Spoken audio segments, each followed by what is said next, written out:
Oke,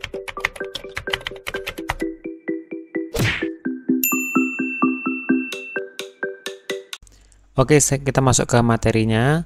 Jadi nanti ada 7 topik yang akan dibahas. Jadi 7 topik ini akan mewakili awal kehamilan, jadi dari aspek positif sampai dengan persiapan melahirkan. Jadi bulan 1, 2, 3 sampai 9. Apa sajakah 7 topik ini? Yang pertama adalah kita akan membahas tentang kecemasan saat mengetahui hamil dan cara mengatasinya. Yang kedua, kita akan bahas tentang apa saja yang terjadi tiap bulannya pada janin dan ibu beserta tips-tipsnya. Maksudnya di video selanjutnya akan dibahas tentang tiap bulannya itu apa sih yang terjadi pada janin itu apa aja, yang terjadi pada ibu apa saja, kemudian tips-tipsnya apa saja di bulan itu. Jadi setiap bulan itu nanti moms.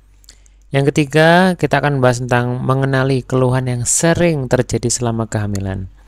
Ini berdasarkan yang saya temukan ya selama saya berpraktek lebih dari 10 tahun ini, saya rangkum dan juga dari beberapa literatur kita masukkan semuanya yang sering terjadi ya. Yang selanjutnya adalah komplikasi kehamilan dan nutrisi kehamilan. Jadi kebutuhan nutrisinya berapa, komplikasi kehamilan apa aja, ini harus Anda tahu semua ya, biar nanti kehamilannya bisa mengetahui kira-kira kalau udah mulai tanda bahaya, Anda semua tahu. Yang kelima adalah jadwal pemeriksaan kehamilan dan pemeriksaan USG. Jadi jadwalnya kapan aja sih sebenarnya kalau hamil itu, terus kapan sih dilakukan USG, itu kapan aja dan seperti apa USG nanti kita akan bahas. Kemudian yang keenam adalah mempersiapkan persalinan dan mengupayakan normal. Tentunya semua yang hamil tuh ingin mencoba untuk persalinan secara normal atau secara spontan. Dan nanti kita akan memberikan informasi untuk persiapannya seperti apa. Dan ini juga untuk meningkatkan peluang untuk persalinan secara normal. Jadi meningkatkan peluang ya persalinan normal itu nanti akan kita bahas di sini. Dan yang terakhir lah kita akan membahas tentang do and don't setelah melahirkan. Dengan mengetahui 7 topik yang dibahas ini akan membuat persiapan yang matang dalam proses kehamilan dan juga persalinan, dan tentunya akan mengurangi ya kecemasan dalam kehamilan dan persiapan persalinan yang dengan informasi atau kekayaan ilmu yang banyak seperti ini. Dan tentunya tidak hanya dari video ini, bisa nanti dikembangkan dengan baca yang selektif ya, sering membaca juga, bisa menonton video ini yang secara berulang-ulang pada tiap bulannya juga bisa. Jadi tentunya pada saat hamil itu akan happy karena sudah tahu oh, ini nah sudah tahu. Oke, mari kita masuk ke slide selanjutnya. Di sini kita akan bahas tentang normalkah merasa cemas saat hamil. Jadi kalau bunda dites pack kemudian positif, pastikan wah senang sekali, pasti senang sekali itu bunda. Saya aja sebagai suami juga senang ya. Intinya pasti di situ juga akan ada rasa kecemasan. Wah gimana nih kehamilannya? Apa yang harus saya lakukan? Kemudian juga nanti lahirannya gimana? Di situ ada rasa cemas yang begitu banyak pertanyaan dari bunda-bunda semua. Nah, apakah itu suatu yang normal? Ternyata bahwa fear of childbirth atau takofobia itu ada. Suatu keadaan fobia di mana seorang wanita cemas atau takut bahkan justru menghindari persalinannya meskipun sangat menginginkan bayinya. Itu ada namanya fear of childbirth atau takofobia. Dan di WHO tahun 2005 itu dicantumkan bahwa 25% penduduk dunia pernah mengalami gangguan emosional dan perilaku. Dan tingkat kecemasan di ibu hamil di Indonesia itu adalah sekitar 40-69,6% mengalami kecemasan apalagi menjelang persalinan. Kemudian Lee dan kawan-kawan tahun 2007 melakukan penelitian bahwa kecemasan pada kehamilan itu 3,84 kali berpeluang mengakibatkan depresi postpartum. Tentunya sering mendengarkan depresi postpartum, jadi ketika setelah melahirkan sifatnya berubah, kelakuannya berubah, nah itu namanya depresi postpartum ya, ke arah yang negatif tapi. Sehingga dengan mengurangi kecemasan ini tentunya akan mengurangi pula kondisi depresi postpartum, depresi pasca melahirkan. Dan yang terakhir adalah penelitian dari Dole dan kawan-kawan tahun 2003 bahwa peningkatan kecemasan pada saat kehamilan itu akan meningkatkan resiko terjadi lahir prematur. Tentunya Ini menjadi hal yang penting kan, bahwa kita baik sebagai suami ya, saya sebagai suami dan juga ibu-ibu yang sedang hamil, mudah-mudahan hamil itu harus bisa mengelola tingkat kecemasannya masing-masing dengan cara mengetahui informasi yang tepat dengan tips yang tepat juga pada tiap bulannya. Oke, kita akan masuk ke slide berikutnya. Nah, masih dalam normal kamar cemas itu, normal kamar cemas itu disebabkan oleh dua faktor, yaitu faktor resiko ya, dan juga faktor pemicu. Faktor resikonya apa saja? Nah, faktor resikonya adalah usia, tentunya hamil di usia muda ya, di bawah 17 tahun atau di atas 35 tahun itu tentunya memiliki tingkat resiko cemas yang lebih tinggi. Tingkat pendidikan pemahaman sesuatu, jadi kalau tingkat pendidikannya lebih besar akan mengurangi tingkat kecemasan. Kemudian status ekonomi dan sosial. Nah, dengan peningkatan status ekonomi yang lebih meningkat, tentunya kecemasannya akan jauh berkurang. Pekerjaan, nah pekerjaan yang memiliki stres tinggi ya tentunya akan memicu ya kecemasan lebih tinggi. Dan status gravida. Status gravida maksudnya kehamilan yang banyak, ya, lebih sering hamil, nah, anaknya mulai banyak, itu tentunya akan lebih meningkatkan faktor resiko terjadinya kecemasan. Nah, sekarang pemicunya apa? Pemicunya di sini adalah adanya perubahan fisik dan emosional ibu hamil. Jadi memang kalau orang hamil itu ada perubahan fisik dan juga perubahan emosional. Nanti kita akan bahas di situ. Kemudian ada kelelahan. Orang hamil pasti akan sering merasa lebih lelah ya, tentunya ya, udah pasti itu. Sehingga kita nih, saya juga kan kayak laki-laki sebagai suami harus bisa mengetahui nih, ini lagi capek atau enggak, jangan sampai emosional. Kemudian trauma persalinan sebelumnya, mungkin ini hamil yang kedua atau yang ketiga, kemudian pada saat kehamilan pertamanya kebetulan ada sesuatu yang tidak menyenangkan sehingga dia traumatik terhadap kehamilan yang saat ini. Kemudian juga kondisi yang membandingkan kondisi diri dengan bumi lainnya, misalnya ibu ini teman saya yang usianya sama kok sudah bisa merasakan gerakan bayi, kok saya belum. Nah, itu cemas. Yang kedua, perut ibu yang ini usia yang sama kok dia udah gede, saya belum gede. Nah, itu juga akan memberikan kecemasan. Kemudian kehamilan tidak terencana, jadi nggak direncanakan hamil. Nah, tentunya kan dia akan lebih meningkatkan pemicu untuk cemas. Takut sakit, nanti kalau lahiran gimana? Nah, tentunya untuk saat ini, mulai tahun ini kan sudah banyak metode-metode untuk mengurangi risiko untuk rasa sakit ya pada saat persalinan dan juga seksio ya. Bisa dengan eras dan sebagainya. Dan terakhir adalah dukungan suami. Nah, memang dukungan suami ini penting ya. Karena dengan adanya dukungan suami yang tepat di waktu yang tepat juga akan membuat emosinya akan lebih reda. Begitu. Nah, itu tadi semua faktor risiko dan faktor pemicu untuk memunculkan atau memicu terjadinya kecemasan saat kehamilan. Sekarang, nah, agar tidak cemas, mari kita memahami perubahan dan hal-hal apa yang harus disiapkan selama kehamilan. Mari kita masuk ke slide berikutnya. Yang pertama, kita akan mengenal tentang perubahan tubuh selama hamil. Jadi perubahan tubuh itu sudah pasti berbeda dengan orang yang sebelum hamil. Itu harus diterima dulu ya, seperti apa perubahannya. Nah, jadi dari bulan ke bulan itu berbeda. Kalau bulan 1 masih belum kelihatan, bulan kedua belum, bulan ketiga ya masih belum kelihatan. Kadang berat badannya masih turun dan sebagainya. Tapi jangan turun ya, nanti kita bahas di slide-slide selanjutnya. Nah, mulai bulan keempat sudah mulai kelihatan, bulan kelima sudah kelihatan, bulan ke-6, 7, 8, 9 semakin besar. Berat badan juga pasti meningkat, harus meningkat ya. Perubahan tubuhnya dulu nggak gemuk, sekarang jadi kelihatan gemuk. Nah, itu adalah perubahan tubuh selama hamil. Nah, perubahan-perubahan yang sering dianggap mengganggu selama kehamilan adalah yang pertama ini, mual muntah atau morning sickness. Jadi orang hamil itu lebih sering mual muntahnya. Yang kedua, hiperpigmentasi atau perubahan kulit. Jadi kulitnya sering berwarna merah-merah, atau di perutnya nanti ada stria. Nanti kita di sini ada juga nih. Nah, ada stria di perutnya, ada kayak garis-garis ya. Kemudian juga ada namanya konstipasi atau amen itu pupnya agak susah tuh. Jadi orang hamil rata-rata pupnya susah, makanya itu nanti harus sering makan yang berserat, sayur, buah-buahan dan sebagainya. Kemudian juga orang hamil sering kakinya bengkak. Kakinya bengkak tuh gimana dok? Kaki saya kok bengkak, dulu nggak bengkak. Nah, 5 hal ini adalah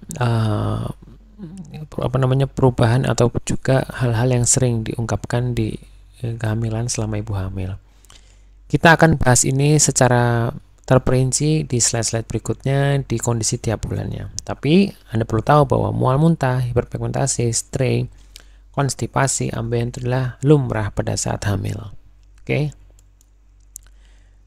Nah, secara umum ya, perawatan sehari-hari selama kehamilan itu apa saja, Dok? Nah, yang pertama, 2 dan ketiga adalah mandi tentunya harus 2 kali ya. Harus 2 kali ya. Dan gosok gigi perlahan-lahan karena gusi mudah berdarah. Jadi kalau gosok giginya ada yang kenceng banget itu sekarang dikurangi sedikit kencengnya karena memang orang hamil itu mudah berdarah. Ya, jadi kalau ada sering keluhan, saya giginya sedang berdarah, memang orang hamil suka berdarah. Apalagi kalau hidung juga tuh. Sering gini, jadi dia kadang mudah berdarah juga. Karena memang orang hamil dia cenderung untuk mudah berdarah. 2, cuci tangan sebelum makan dan sudah pup atau buang air kecil. Harus ya nih ya. Harus cuci tangan sebelum makan, terutama karena orang hamil itu rentan dengan infeksi ya, terutama makan ya. Makan ada beberapa infeksi tertentu, parasit tertentu yang ada di sekitar kita yang harus dikurangi jumlahnya dengan cara apa? Cuci tangan habis apapun itu. Kalau ibu hamil sebaiknya seperti itu. Kemudian nomor 3 adalah bersihkan daerah payudara dan kemaluan. Kenapa? Karena nanti di daerah kemaluan dan payudara itu akan, terutama daerah payudara akan cenderung membesar ya orang ibu pada saat hamil. Di situ akan membuat suatu lekukan ya. Lekukan itu dia akan apa jenenge ya? Lembab. Nah, karena lembab itu mudah banyak terjadi penyakit kulit ya, terutama jamur dan lain sebagainya. Tentunya di daerah situ harus sering lebih dibersihkan ya. Jangan terlalu sering berkeringat. Ini dibersihkan. Apalagi daerah kemaluan. Wanita hamil itu nanti akan banyak mengeluarkan lendir untuk kehamilannya. Memang dia mengeluarkan lendir banyak, sehingga daerah situ mudah untuk lebih sering lembab. Nah, kalau jarang dibersihkan, lembabnya akan meningkat, kemudian timbul bakteri dan bisa menyebabkan keputihan pada saat hamil.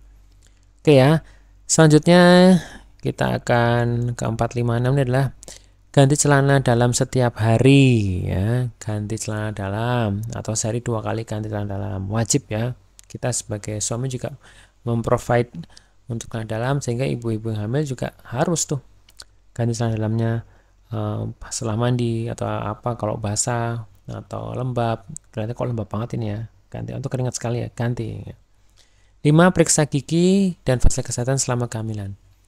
Disarankan memang selama kehamilan itu paling tidak periksa ke dokter gigi 2 kali minimal. 2 kali ke dokter gigi untuk memastikan giginya bagus. Dan nomor 6, setelah 4 bulan perut sering dilus-lus dan diajak bicara. Nah, nanti memang secara umum dulu ya ini kita bahasnya. Nanti kalau per bulan tak ada, nanti diajak ngobrol ya selama 4 bulan ke atas.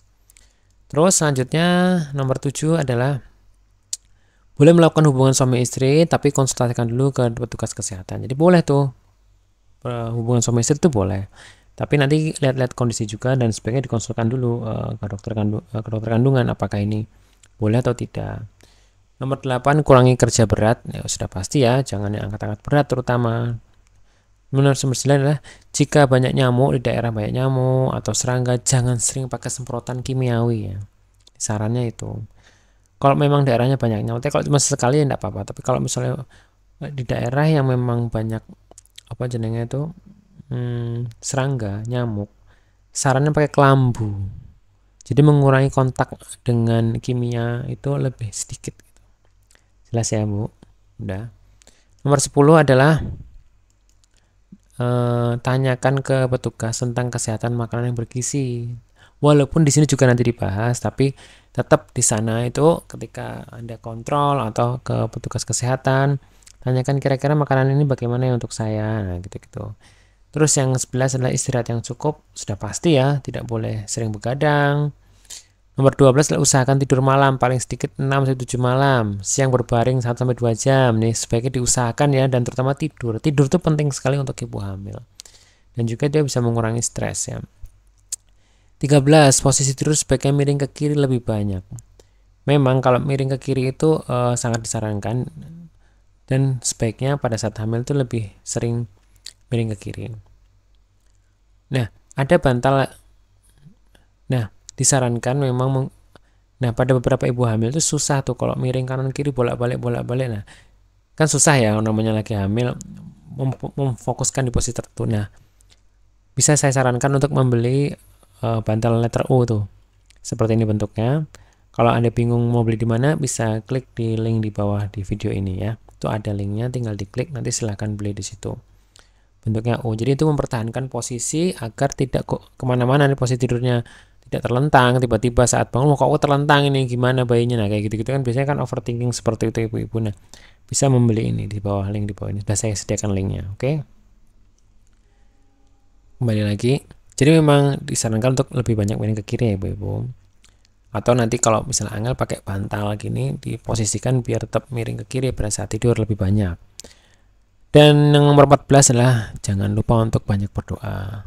Wajib ya hukumnya. Kenapa? Namanya kehamilan itu juga sesuatu yang menyenangkan, tapi juga harus lebih waspada terhadap kondisi bayi dan ibu, dan tidak boleh menyepelekan. Sehingga saran saya ketika hamil ya lebih banyak berdoa, lebih banyak pasrah, berdoa, gitu-gitu. Karena apa namanya kehamilan seperti kehidupan juga. Oke, kita lanjut ke slide selanjutnya.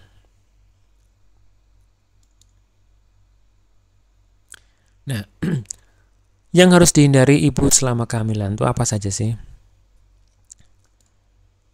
Yang pertama adalah kerja berat, ya udah pasti ya, kalau kerja ekstra, double shift misalnya, atau tidak jarang istirahat itu jangan, harus kerja yang ringan saja, terutama kalau sudah mendekati 9 bulan. Kemudian kalau memang ibu bunda-bunda ada yang merokok, atau sebaiknya sih stop dulu sebaiknya. Dan juga misalnya sering di tempat yang area banyak rokok juga kalau bisa menghindari dulu. Pokoknya jangan deket-deket lah sama area-area seperti ini. Kemudian minum-minuman yang bersoda atau beralkohol juga kalau bisa di stop ya. Ya selama kehamilan usahakan sekali di stop dan mendekati area-area ini. Selanjutnya adalah tidur terlentang lebih dari 10 menit pada masa hamil tua. Lebih dari 10 menit itu tidak disarankan ya. Jadi misalnya terlentang terus selama 10 menit kalau udah hamil tua ya, hamil tua berarti sekitar 8-9 bulan ya. Jangan ya, tidak disarankan. Nah, biar tidak seperti itu Anda bisa membeli bantal pregnancy ya di link di bawah ini. Anda bisa klik link yang ada di video bawah ini. Kalau bingung mau beli di mana tinggal di situ aja. Bentuknya seperti letter U gitu. Oke, selanjutnya adalah tadi sudah ya. Oke, selanjutnya adalah ibu hamil minum obat hamil tanpa anjuran dokter. Ya, sekarang banyak sekali yang beredar tentang kehamilan vitamin A, B, C, D. Nah, sebaiknya sih konsultasikan dulu ke dokter kandungan, karena kandungannya juga akan mempengaruhi kualitas daripada perkembangan otak bayi tentunya, dan perkembangan embrional juga. Oke. Kemudian terakhir adalah stres berlebihan. Nah, tentu stres berlebihan adalah yang tadi kita bahas sebelum-sebelumnya harus kita hindari. Dengan cara apa? Tadi nanti kita akan belajar di sini satu demi satu bulan tiap bulan bagaimana mengurangi stresnya. Oke. Kita masuk ke slide selanjutnya. Tanda dan bahaya pada kehamilan harus segera dibawa ke fasilitas kesehatan. Apa saja tanda bahayanya? 1, ya, yang pertama, perdarahan pada hamil muda atau tua.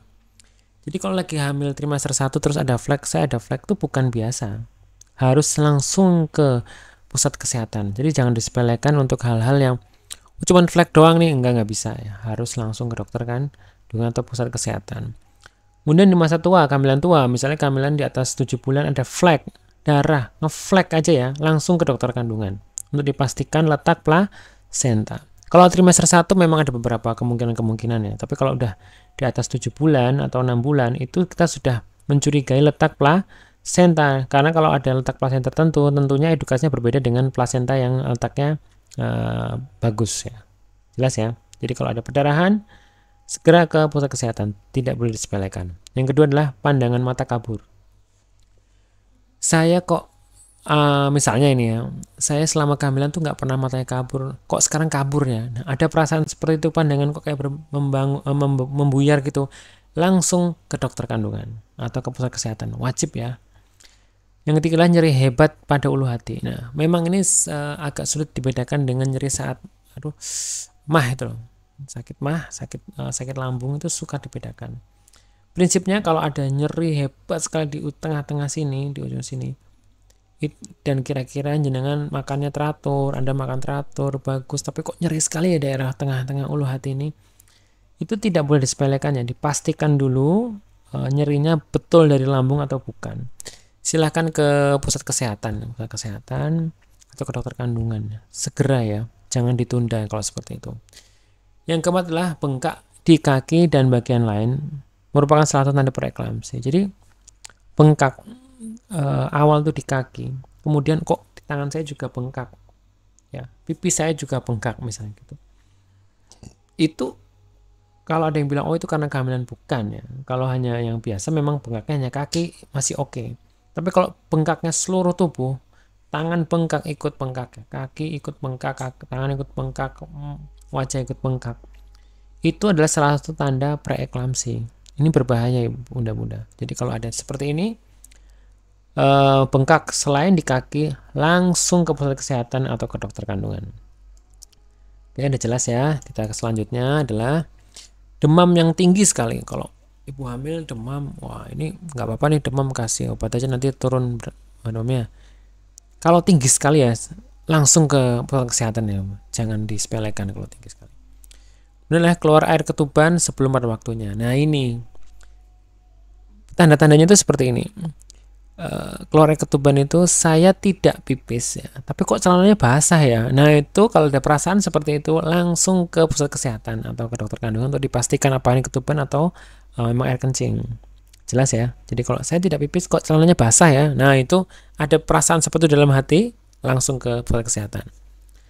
Kemudian yang ketujuh adalah bayi yang dikandung gerakannya kurang. Nah ini, jadi kalau ada gerakan bayi kurang, kok tadi pagi gerakannya sering, kok siang ini agak melemah, malam ini kok tambah melemah ya. Lah kalau seperti itu jangan ditunda. Itu biasanya ada kondisi yang kurang baik pada janin, pada bayi. Segera langsung ke rumah sakit atau ke pusat kesehatan atau ke UGD.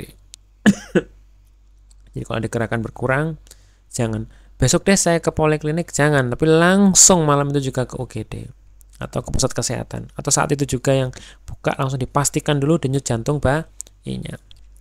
Kemudian nomor 8 adalah mual muntah lebih dari 10 kali dalam sehari dan tidak mau makan. Jadi kalau mual muntah saat kehamilan kan biasa ya, tapi kalau mual muntahnya itu terus-terusan lebih dari 10 kali, ini orang nggak mau makan, lemes, badannya anget, terus ininya kelihatannya lesu. Nah itu jangan, yaudah seminggu lagi ke dokter, jangan, tapi langsung ke dokter, jangan sampai terjadi dehidrasi yang berat ya. Jelas ya. Jadi kalau seperti itu langsung ke pusat kesehatan atau ke dokter kandungan. Kemudian yang nomor 9 ya adalah terasa sakit saat kencing atau keluar keputihan dan gatal pada kemaluan. Jadi kalau pipis saya kok sakit sekali ya, kok ada keputihan ya, keputihan itu warnanya nggak cuma putih ya, tapi ada kayak warna kekuningannya, kemudian warna hijau, yaitu langsung bisa periksakan ke dokter atau ke pusat kesehatan. Yang ke-10 adalah diare berulang, diare terusnya itu nanti takutnya kalau nggak diobati ya dehidrasi. Kemudian 11 sulit tidur atau cemas berulang. Nah sulit tidur, cemas berulang, maka harus dibuat lebih nyaman saat kehamilan. Oke, tadi itu adalah tanda dan bahaya pada kehamilan. Kita akan masuk ke slide berikutnya. Nah, di dalam kehamilan itu ada beberapa trimester. Kita akan mengenal 3 trimester ya. Yang pertama adalah trimester 1. Nanti istilah-istilah dalam kehamilan nanti Bunda harus pada semua ngerti ya. Jadi kalau trimester 1 adalah 0 minggu ya. Dari 4 minggu, 0-4 minggu maksudnya sampai dengan 12 minggu. Jadi 1 sampai dengan 3 bulan. Kalau minggu itu 4 minggu, ya mulai dari 0 sampai 4 minggu, ini skor 0 ya maksudnya, 0 sampai 4 minggu sampai 12 minggu. Nah, itu trimester 1. Atau kalau mau pakai bulan 1 sampai 3 bulan, itu grupnya trimester 1. Nah, di trimester 1 itu nanti kita akan mengetahui dengan pemeriksaan nih, apa saja yang harus dicek oleh orang kesehatan. Letak kehamilannya di dalam atau di luar kandungan, itu dicek di trimester 1. Yang kedua adalah usia kehamilannya. Sakjane sebenarnya usia kehamilan itu berapa? Itu lebih valid dilakukan USG di trimester pertama. 2, kalau ada perdarahan dicari swab perdarahannya, apakah tidak berkembang atau ada sesuatu di dalam pemeriksaannya. Kemudian selanjutnya mengetahui adanya tanda-tanda kehidupan janin. Kemudian memastikan kelainan bawaan, ya. Kemudian ada tidaknya tumor kandungan dan indung telur. Karena kalau sudah kehamilannya besar, trimester 2 atau 3, agak sulit dilihatnya ini. Jadi malah lebih jelas kelihatan kalau ada sesuatu itu pada trimester 1, sehingga disarankan pemeriksaan terutama USG trimester 1, ya. Sekarang masuk ke trimester kedua. Istilah trimester kedua ini adalah usia 12 minggu sampai 28 minggu. Kalau kita convert ke bulan adalah 4 bulan sampai 7 bulan. Itu trimester kedua. Jadi 4 bulan sampai 7 bulan itu masuk trimester 2, atau dalam minggu adalah 12 sampai dengan 28 minggu. Masuk trimester 2. Nah, apa yang dicek tuh trimester 2? Tentunya adalah biometri atau janin. Jadi struktur kepala, perut, kaki, kemudian otak bayi dan sebagainya itu dicek, ya. Kemudian adalah screening kecacatan bayi, ya, atau aencefali, ada tidaknya kepala dan sebagainya. Kemudian air ketubannya bagaimana dan letak plasenta. Nah, itu kita akan cek di situ. Jadi kalau nanti bunda-bunda atau mom semua, ibu semua ini periksa di trimester 2, yang dicek ini sama petugas kesehatan. Kalau trimester 1 ya tadi yang dicek oleh petugas kesehatan. Sekarang trimester ketiga. Nah, trimester ketiga itu adalah 28 minggu, berarti 7 bulan itu, ya. Sampai dengan persalinan, sampai melahirkan. Itu masuk trimester ke-3. Jadi bulan 7 sampai dengan melahirkan itu masuk di trimester ke-3. Apa saja yang dicek? Nah, sama nih, masih biometri ukuran janin, ada tidaknya cacat janin lanjut, ya. Kemudian ada air ketubannya bagaimana, letak plasenta dan suplai darahnya itu akan dicek oleh petugas kesehatan di trimester ke-3. Jadi beda-beda kan setiap trimester diceknya, maka dari itu bunda atau mam semua harus rajin kontrol ke petugas kesehatan untuk dilakukan pengecekan secara berkala selama kehamilan. Nah, begitu kira-kira akhir dari video ini. Di video selanjutnya kita akan membahas lebih detail dan lebih terperinci tiap bulannya. Jadi kita akan bahas tiap bulannya, bulan 1 sampai dengan bulan ke-9. Apa yang terjadi pada janin, yang terjadi pada ibu, kemudian juga tips-tipsnya bagaimana tiap bulan. Oke? Saksikan di video selanjutnya. Terima kasih. Wassalamualaikum warahmatullahi wabarakatuh. Sampai ketemu.